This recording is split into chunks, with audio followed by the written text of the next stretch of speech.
Images of 77-year-old Raila Odinga carrying stacks of his petition challenging the outcome of Kenya's August 9 presidential election to the Supreme Court have gotten mixed reactions on social media.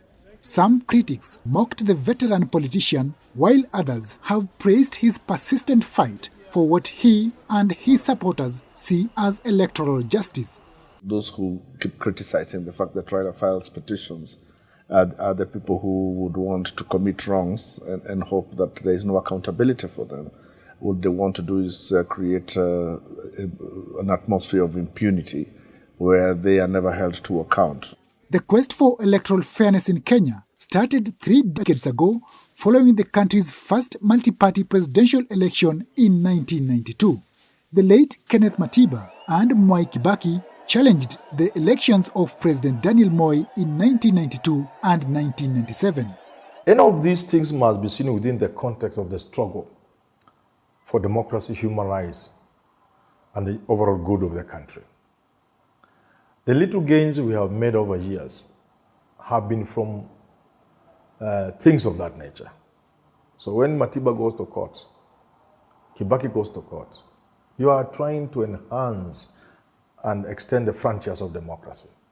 After upholding the election of Uhuru Kenyatta in 2013, the Kenyan Supreme Court made history in 2017 by being the first court in Africa to nullify the election of a sitting president after Odinga filed a petition in that case.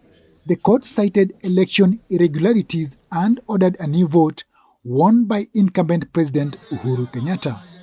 Now, after a narrow loss in this year's election, Odinga is back at the Supreme Court for the 3rd time in a row. The biggest thing we would want the court to do is go back to exactly what it did last time and tell them, we told you to change so that you can deliver a credible election. You did not change.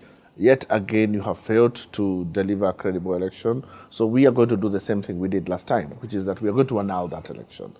So if you go to court, whether you lose the case or not, at the end of it all, there's something democracy will have gained. There's something the country will have gained.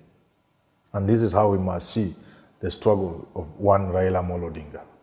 The 2022 presidential petition at the Supreme Court marks yet another critical chapter in Kenya's history of poll petitions. Analysts say, regardless of the court's decision, Kenyans are the winners in the long run. Juma, Majanga, for VOA News, Nairobi.